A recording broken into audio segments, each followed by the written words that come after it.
Hello friends, welcome back to Dululu with Rosh.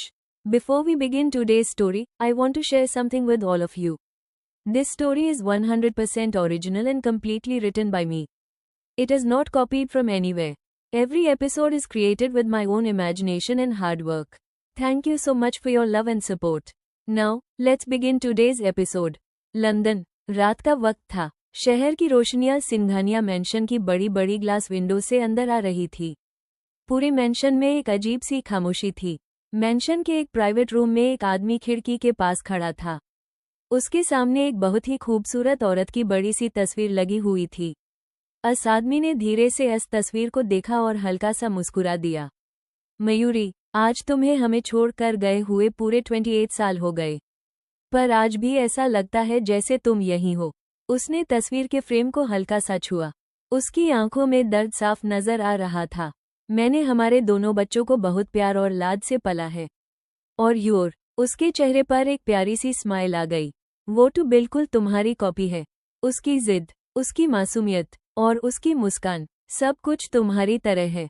ये थे वंश राय सिंघानिया, दुनिया के सबसे अमीर और पावरफुल बिजनेसमैन में से एक ऐसा नाम जिसके एक फैसले से स्टॉक मार्केट हिल जाता था। एक ऐसा आदमी जिसे दुनिया रिस्पेक्ट भी करती थी और डर भी। उनकी पर्सनैलिटी आज भी किसी मूवी स्टार से कम नहीं थी। Tall height, sharp features, royal aura और आंखों में वो कॉन्फिडेंस जो सिर्फ जीतने वालों में होता है। कोई भी पहली नज़र में उन्हें मिहिर और यूर का फादर मान ही नहीं सकता था। लेकिन जब बात उनके बच्चों की आती थी, तो दुनिया का सबसे पावरफुल बिजनेसमैन, सबसे खतरनाक इंसान बन जाता था। और यूर तो उनकी जान है। तभी उनका फोन बजा। स्क्रीन पर नाम फ्लैश हुआ। अठर्व कॉलिंग। वंश जी ने कॉल रिसीव की। हाँ अठर्व, बोलो। दूसरी तरफ से आवाज आई, सर, हमें एक इन्फॉर्मेशन मिली है। यूर मैडम की जान को खतरा हो सकता है। एक पाल के लिए रूम में खामोशी छा गई। वंश जी की आंखें थोड़ी सी सिकुड़ गई।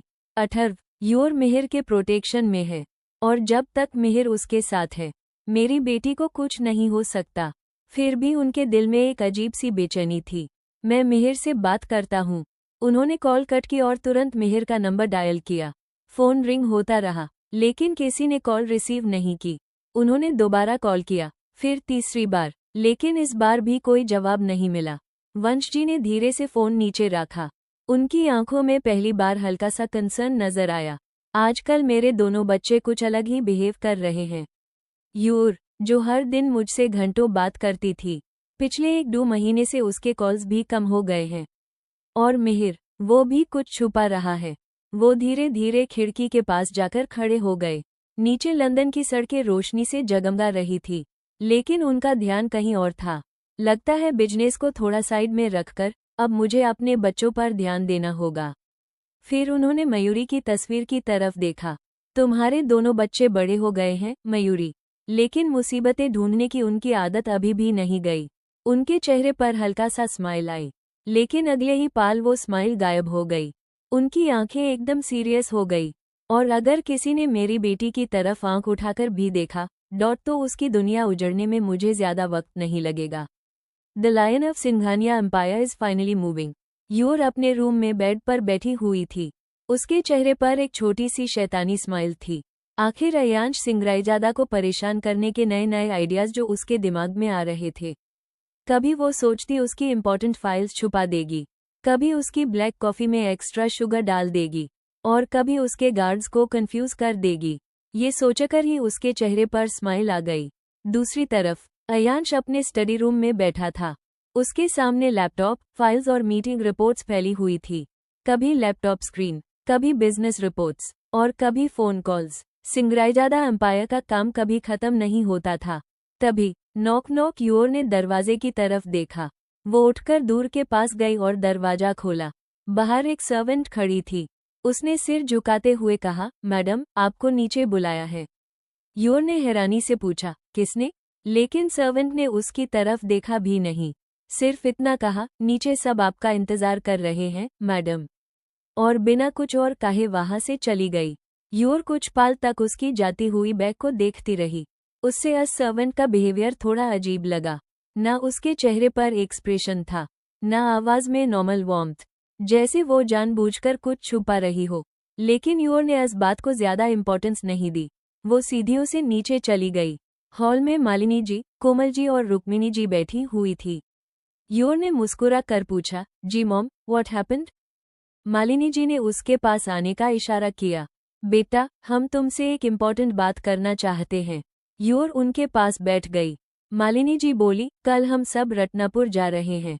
यूर ने हैरानी से पूछा, रत्नापुर? कोमल जी मुस्कुरा कर बोली, हाँ बेटा, वहाँ हमारा पुश्तैनी मंदिर है। हमारे घर की हर नई बहू और बेटा अपनी शादी के बाद सबसे पहले वही जाकर आशीर्वाद लेते हैं। ये हमारे परिवार की बहुत पुरानी परंपरा है। मालिनी जी ने प्यार से उसका हाथ पकड़ा। हम चाहते हैं कि तुम और अयांश भी वहां जाकर अपने नए जीवन की शुरुआत करो। यूर ने बिना सोचे मुस्कुरा कर कहा, ऑफ कोर्स मॉम, हम चलेंगे। लेकिन मालिनी जी और कोमल जी ने एक दूसरे की तरफ देखा, जैसे असली प्रॉब्लम अभी बाकी हो। मालिनी जी थोड़ा हिचकिचाते हुए बोली, बेटा, एक छोटी सी प्रॉब्लम है। यूर ने हैरानी से पूछा, कैसी प्रॉब्लम? कोमल जी ने हल्का सा स्माइल करते हुए कहा, अयांश। यूर समझ नहीं पाई, मतलब? मालिनी जी ने गहरी सांस ली। अयांश को ये सब रस्में और परंपराएं ज्यादा पसंद नहीं है, और रत्नापुर जाना वो शायद मना कर दे। यूर की आंखें बड़ी हो गई। फिर उसने कॉन्फिडेंस से कहा, बस इतनी सी बात? मैं मनाऊंगी वो मान जाएंगे। कोमल जी हंस पड़ी, तुम इतने कॉन्फिडेंस से कैसे कह सकती हो? यूर ने मुस्कुरा कर जवाब दिया, बिकॉज अब मैं उनकी वाइफ हूं, और वाइफ की बात तो माननी ही पड़ती है। मालिनी जी और कोमल जी एक दूसरे को देखकर मुस्कुरा दी। ठीक है बेटा, हम तुम पर भरोसा करते हैं। तभी यूर की नज़र उस सर्वेंट पर पड़ी जो उस बुलाने आई थी। वो थोड़ी दूर खड़ी थी और अजीब तरह से यूर को देख रही थी। जब उसकी नज़र यूर से मिली तो उसने तुरंत अपनी नज़र झुका ली। यूर के दिल में एक अजीब सी फीलिंग हुई, पता नहीं क्यों, पर उस सर्वेंट का चेहरा उससे बिल्कुल पसंद नहीं आया। जैसे उसकी आंखों में कुछ छुपा हुआ हो, कुछ ऐसा जो नॉर्मल नहीं था। यूर ने इस बात को इग्नोर कर दिया, लेकिन उसे बिल्कुल अंदाजा नहीं था कि उसकी जिंदगी का अगला तूफान इसी घर के अंदर से शुरू होने वाला था। और जिस सर्वेंट को उसने एक पाल के लिए नोटिस किया था, वही कुछ दिनों में गोल्ड विला की शांति को हमेशा के लिए बदलने वाली थी। यूर धीरे धीरे सीढ़ियां चढ़कर वापस अपने रूम की तरफ बढ़ गई, और उसके चेहरे पर एक शैतानी स्माइल वापस आ गई। पहले एमआर डेविल को रत्नापुर चलने के लिए मनाना है, उसके बाद उन्हें परेशान करने का नेक्स्ट मिशन स्टार्ट होगा। उससे बिल्कुल पता नहीं था कि इस बार परेशान होने वाला सिर्फ अयांश नहीं, बल्कि पूरा सिंगराइजादा परिवार था। रोम, सुबह के करीब 3 बजे थे। एक बहुत बड़े और लग्जूरियस मीटिंग हॉल में गहरी खामोशी छाई हुई थी। हॉल के बीच में एक आदमी किंग चेयर पर बैठा हुआ था। Black 3 piece suit, royal aura, और चेहरे पर एक खतरनाक मुस्कान। ये था कबीर रायशॉन, यूरोप की अंडरवर्ल्ड और बिजनेस वर्ल्ड का एक ऐसा नाम जिसके दुश्मन उसका नाम सुनकर ही कांप जाते थे। उसके सामने एक आदमी घुटनों पर बैठा हुआ था। उसका पूरा शरीर डर से कांप रहा था। उसने अपनी गर्दन झुका रखी थी। मिस्टर कबीर रायचंद, प्लीज हमें माफ कर दीजिए। हम अपनी सारी प्रॉपर्टी आपके नाम कर देंगे। प्लीज हमें जान से मत मारिए। कबीर ने उसकी बात शांति से सुनी, फिर धीरे से मुस्कुरा दिया। वो अपनी चेयर से उठा और उस आदमी के सामने आकर खड़ा हो गया। उसने उसकी आंखों में देखते हुए कहा, मफ, आर यू सीरियस? उसके चेहरे पर हंसी आ गई। जब मैंने तुमसे प्यार से कहा था कि सब कुछ मेरे नाम कर दो, तब तुम्हें अपने पैसों और पावर पर बहुत घमंड था। कबीर उसके आसपास धीरे धीरे चलने लगा। और आज तुम अपनी जान की भीख मांग रहे हो। उस आदमी की आंखों से आंसू निकल आए। प्लीज सर, एक मौका और दे दीजिए। कबीर ने हल्का सा सिर झुकाया, फिर उसके होठों पर एक मुस्कान आई। लेट। अगले हाईपैल हॉल में एक तेज आवाज गूंजी, और फिर सब कुछ खामोश हो गया। कबीर कुछ सेकंड्स तक इस तरफ देखता रहा, फिर अचानक जोर जोर से हंसने लगा, जैसे अभी जो हुआ हो उसका उस पर कोई असर ही ना हो। उसने अपने असिस्टेंट की तरफ देखा। क्लीन दिस प्लेस, और हाँ, कार्पेट चेंज करवा देना। असिस्टेंट ने तुरंत सिर झुका दिया। Yes sir. कबीर वापस अपनी चेयर पर बैठ गया। उसने विस्की ग्लास उठाया और पूछा, ए फ्लैट बताओ, वंश राय सिंघानिया का क्या हुआ? आज तक इन्फॉर्मेशन पहुंच गई? असिस्टेंट ने जवाब दिया, यस सर। उन्हें बता दिया गया है कि उनकी बेटी की जान को खतरा हो सकता है। कबीर के चेहरे पर एक खतरनाक स्माइल आ गई। गुड। ए फ्लैट असली मजा आएगा। वो अपनी चेयर पर पीछे टिक गया। जल्द ही वंश राय सिंघानिया को अयांश सिंघरायजादा के बारे में पता चलेगा। और इस दिन इस गेम का पहला धमाका होगा। असिस्टेंट ने पूछा, सर क्या हम अटैक शुरू करें? कबीर है सर। नहीं, इस कहानी में मुझे कुछ करने की जरूरत ही नहीं है। वो धीरे से खड़ा हुआ और वर्ल्ड मैप के पास चला गया। उसने इंडिया पर उंगली रखी। एक तरफ अयांश सिंघरायजादा, दूसरी तरफ वंश राय सिंघानिया। दोनों अपनी फैमिली के लिए कुछ भी कर सकते हैं। उसकी आंखों में अजीब सी चमक आ गई। और मुझे बस एक चिंगारी लगानी है। आग तो वैसे भी लग ही जाएगी। और जब ये दोनों शेर एक दूसरे से लड़ेंगे, टैब में सिंघानिया एम्पायर और यूर दोनों हासिल कर लूंगा। असिस्टेंट उसकी बातें सुनकर भी कांप गया। तभी उसने याद दिलाया, सर एक और प्रॉब्लम है। मिहिर सिंघानिया। कबीर के चेहरे पर स्माइल आ गई। प्रॉब्लम? नो, मिहिर तो हमारी चेस का एलिफेंट है।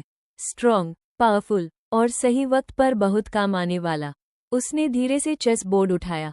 बोर्ड पर 3 पीसेस अलग रखे हुए थे, एक किंग, एक क्वीन और एक एलिफेंट। कबीर ने किंग को CHUA, अयांश सिंघरायजादा। फिर उसने दूसरे किंग को छुआ, वंश राय सिंघानिया, और फिर एलिफेंट को उठाकर मुस्कुरा दिया, मिहिर सिंघानिया। उसने क्वीन पीस को उठाया और उससे बोर्ड के बीच में रख दिया। और इस पूरे गेम की सबसे इम्पोर्टेंट पीस, यूर। कबीर की आंखों में एक खतरनाक चमक आ गई। गेम शुरू हो चुका है और इस गेम में हारने वालों के पास सब कुछ खोने के अलावा कुछ नहीं होगा। रोम की इस बिल्डिंग के बाहर हल्की बारिश शुरू हो चुकी थी। और कहीं दूर इंडिया में अयांश और यूर को अभी तक अंदाजा भी नहीं था कि कोई उनकी जिंदगी को चेस बोर्ड की तरह देख रहा है। The game has begun. India. रात का वक्त था। यूर अपने रूम में बैठी अयांश का वेट कर रही थी। लेकिन वक्त बीत रहा था और अयांश अभी तक नहीं आया था। आखिर टांग आकर वो खुद ही उसके स्टडी रूम की तरफ बढ़ गई। स्टडी रूम का दरवाजा आधा खुला हुआ था। अंदर अयांश अपनी बिजनेस मीटिंग में बिजी था। उसके सामने लैपटॉप खुला हुआ था और स्क्रीन पर दुनिया के अलग अलग देशों के लोग मीटिंग में मौजूद थे।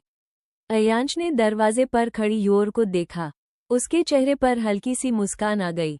उसने तुरंत वीडियो और ऑडियो म्यूट कर दिया और हाथ से उस पास बुलाया। यूर धीरे धीरे चलती हुई उसके पास आई। उसने लैपटॉप की स्क्रीन देखी। ऑडियो म्यूट था। तब उसने धीरे से कहा, वो मुझे तुमसे कुछ कहना था। अयांश ने कुर्सी पर पीछे होते हुए कहा, हम। बोलो जान। यूर ने तुरंत कहा, वो मुझे घूमने जाना है, पहले प्रॉमिस करो। अयांश की भावें ऊपर उठ गई। प्रॉमिस किस बात का? पहले प्रॉमिस करो फिर बताऊंगी। अयांश हल्का सा हंसा। ठीक है, प्रॉमिस करता हूँ, जहां तुम कहोगी वहां लेकर जाऊंगा। फिर उसने आंखों में शरारत लाते हुए कहा, बस तुम्हारे दाद और भाई के पास छोड़कर। यूर ने तुरंत उसकी तरफ उंगली दिखाई। चीटिंग अलाउड नहीं है। अयांश मुस्कुराया। ए फ्लैट बताओ। यूर ने जीत वाली स्माइल दी। कल रत्नापुर चले गए फैमिली के साथ। एक पाल के लिए रूम में खामोशी छा गई। फिर अयांश ने उस देखा और समझ गया कि वो कितनी सफाई से उस अपनी बातों में फंसा चुकी है। अच्छा, तो मैडम ने प्लानिंग पहले से कर रखी थी? यूर ने गर्व से कहा, ऑब्वियसली, मैं सिंघानिया हूँ। अयांश अचानक कुर्सी से उठा और अगले हाई पैल यूर को अपनी तरफ खींच लिया। यूर एकदम से घबरा गई। वाह, क्या कर रहे हो तुम? अयांश ने उसकी आंखों में देखते हुए कहा, वाह जान, तुम तो काफी छलक होती जा रही हो। यूर ने भी हार ना मानते हुए कहा, मैंने कहा ना, मैं सिंघानिया हूँ। अयांश हल्का सा झुककर उसकी आंखों में देखने लगा। नहीं जान, ए फ्लैट तुम यूर अयांश सिंघरायजादा हो। यूर ने तुरंत उसकी तरफ देखा। अयांश ने मुस्कुरा कर कहा, वैसे बीवी वाले सारे काम तो तुम पहले ही कर रही हो। यूर ने आंखें बड़ी कर ली। क्या मतलब? अयांश ने गिनते हुए कहा, मुझे ऑर्डर्स देना, मुझसे प्रॉमिसेस लेना और अपनी बातों में फंसाना। बिल्कुल परफेक्ट वाइफ मटेरियल। यूर ने नकली गुस्से में उसके कंधे पर हल्का सा पंच मारा। बिल्कुल नहीं, हमारे बीच ऐसा कुछ भी नहीं है। अयांश थोड़ा और पास आया। हमारे बीच बहुत कुछ हो सकता है, क्योंकि टेक्निकली तुम मेरी लीगल वाइफ हो। यूर ने तुरंत उसके और अपने बीच थोड़ी दूरी बनाई और उसके होठों के सामने हाथ रख कर बोली, बस, फैमिली के लिए जो करना था वो हो गया।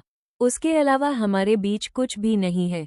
अयांश ने उसकी बात सुनकर सिर्फ मुस्कुराया। फिर उसने उसकी कमर पकड़कर उस थोड़ा सा अपनी तरफ खींच लिया। ठीक है जान, जैसे तुम कहो। लेकिन याद रखना, मैं बहुत पेशेंट इंसान हूँ। यूर ने आंखें सिकोड़ कर पूछा, ये वार्निंग थी क्या? अयांश हंसा, नहीं, इन्फॉर्मेशन थी। यूर ने तुरंत उसके हाथ हटा दिए और पीछे हटती। Good night Mr Singraizada. Ayansh ने भी जवाब दिया, गुड नाइट मिसेस सिंगराईजादा। यूर ने तुरंत कहा, मैं मिसेस सिंगराईजादा नहीं हूँ। अयांश ने बिना देर किए उसके गल पर किस किया और कहा, डॉक्यूमेंट्स कुछ और कहते हैं बेबी डॉल। यूर ने तकिया उठाया और उसकी तरफ फेंका। अयांश हेस्ट साइड हो गया। तकिया सीधा सोफा पर गिरा। अच्छा हुआ बिजनेस डील्स में तुम इतना मिस नहीं करती। यूर ने गुस्से से उसकी तरफ देखा और अगले हाई सेकंड रूम से भाग गई। अयांश उस भागते हुए देखकर जोर से हंस पड़ा। पागल लड़की, उसने धीरे से खिड़की के बाहर देखा, फिर खुद से बोला, लेकिन मेरी पागल लड़की। और शायद बहुत दिनों बाद अयांश सिंगराईजादा सच में मुस्कुरा रहा था। यूर आज पहली बार बिना किसी जिद के बेड पर सो गई थी। शायद पूरे दिन की थकान, या फिर गोल्ड विला के लोगों का प्यार, या फिर खुद उसका दिल धीरे धीरे बदल रहा था। रूम की हल्की रोशनी उसके चेहरे पर पड़ रही थी। मीटिंग खत्म करके जब अयांश रूम में आया तो उसकी नज़र सीधा यूर पर जाकर रुक गई। वो कुछ पाल तक उस देखता ही रहा। उसने धीरे से अपना कोट उतारा और चेंजिंग रूम में चला गया। कुछ देर बाद वो सिंपल ब्लैक टी शर्ट और ट्रैक पैंट्स में बाहर आया। उसने देखा यूर ने सोते सोते ब्लैंकेट हटा दी थी। अयांश ने बिना आवाज किए ब्लैंकेट वापस उसके ऊपर ठीक की। यूर ने नींद में ही हल्का सा करवात ली। अयांश के चेहरे पर एक छोटी सी स्माइल आ गई। उसने धीरे से उसके माथे पर एक हल्का सा किस किया और बालकनी की तरफ चला गया। बाहर रात का अंधेरा था। पूरा गोल्ड विला रोशनियों में जगमगा रहा था। अयांश ने सिगरेट जलाई और एक नंबर डायल किया। फोन तुरंत उठ गया। दूसरी तरफ से आवाज आई, सर, सब कंट्रोल में है। अयांश ने बालकनी से रूम की तरफ देखा जहां यूर चैन से सो रही थी। उसकी आवाज पहली बार थोड़ी नरम हुई। Don't worry, she is safe in Singraizada family. कोई अस तक पहुंचने से पहले मुझे पार करना होगा। दूसरी तरफ से कुछ कहा गया। अयांश की आंखें थोड़ी सख्त हो गई। नहीं, अभी उससे कुछ नहीं पता चलेगा, और शायद कभी नहीं। कुछ पाल की खामोशी के बाद उसने धीरे से कहा, वो मेरे पास है, और फिलहाल मेरे लिए इतना ही काफी है। अगर जिंदगी भर वो मुझसे नफरत भी करती रही, तो मुझे वो भी मंजूर होगा। उसने सिगरेट का एक और काश लिया। फिर उसकी नज़र फिर से यूर पर गई। उसकी आंखों में पहली बार दर्द साफ नजर आ रहा था, जैसे वो किसी ऐसी सच्चाई का बोझ उठा रहा हो जिसे दुनिया समझ भी नहीं सकती। बस उससे कुछ नहीं होना चाहिए, बाकी सब मैं संभाल लूंगा। फोन की दूसरी तरफ से फिर आवाज आई, सर, लंदन से भी मूवमेंट स्टार्ट हो चुकी है। रोम वाले भी एक्टिव हो गए हैं। अयांश कुछ सेकंड्स तक चुप रहा, फिर उसके चेहरे पर वही खतरनाक सिंगराईजादा स्माइल वापस आ गई। तो खेल शुरू हो गया है। अच्छा है, बहुत दिन हो गए किसी ने अयांश सिंगराईजादा को चैलेंज नहीं किया। उसने कॉल कट कर दिया और आसमान की तरफ देखने लगा। उसके दिमाग में सिर्फ एक नाम गूंज रहा था, Vansh Rai Singhania, my father in law, दुनिया के सबसे पावरफुल और डेंजरस बिजनेसमैन में से एक। अयांश धीरे से मुस्कुराया, लगता है बहुत जल्द मेरे फादर इन लॉ से मुलाकात होने वाली है। इंटरेस्टिंग। बहुत दूर लंदन में वंश राय सिंघानिया अपने ऑफिस की खिड़की के पास खड़े थे। उनके हाथ में यूर की बचपन की फोटो थी। उन्होंने फोटो को देखा और धीरे से कहा, यूर, पापा बहुत जल्द तुम तक पहुंच जाएंगे। उसी वक्त उनके असिस्टेंट अथर ने रूम में एंटर किया। सर, इंडिया के लिए प्राइवेट जेट रेडी है, वंश जी ने खिड़की के बाहर देखते हुए कहा। प्रिपेयर एवरीथिंग, ए फ्लैट वक्त आ गया है। दूसरी तरफ रोम में कबीर रायचंद अपनी ऑफिस चेयर पर बैठा हुआ था। उसके सामने इंडिया का मैप खुला हुआ था। उसने मुस्कुराते हुए कहा, एक तरफ अयांश सिंगराईजादा, एक तरफ वंश राय सिंघानिया, और बीच में यूर। ए फ्लैट असली शतरंज शुरू होगी। उसने चेस बोर्ड पर किंग और क्वीन को सामने रखा, फिर धीरे से एक मोहरा उठाया, और मैं सिर्फ आग लगाने वाला हूँ। कबीर जोर से हंस पड़ा, और रस हंसने की आवाज पूरे रूम में गूंज उठी। उधर गोल्ड विला में यूर चैन से सो रही थी। उस बिल्कुल अंदाजा नहीं था कि उसकी जिंदगी के 3 सबसे खतरनाक आदमी उसकी तरफ बढ़ना शुरू कर चुके हैं। एक जो उस पाना चाहता है, एक जो उस बचाना चाहता है, और एक जो उसके लिए पूरी दुनिया से लड़ सकता है। ए फ्लैट देखना ये है, जब वंश राय सिंघानिया और अयांश सिंगराईजादा आमने सामने आएंगे। तो क्या होगा? कबीर का अगला चाल क्या होगा? और यूर की जिंदगी में आने वाला तूफान कितना बड़ा होगा? To be continued. Please like, share and subscribe to my channel डुलुलु विद रोश।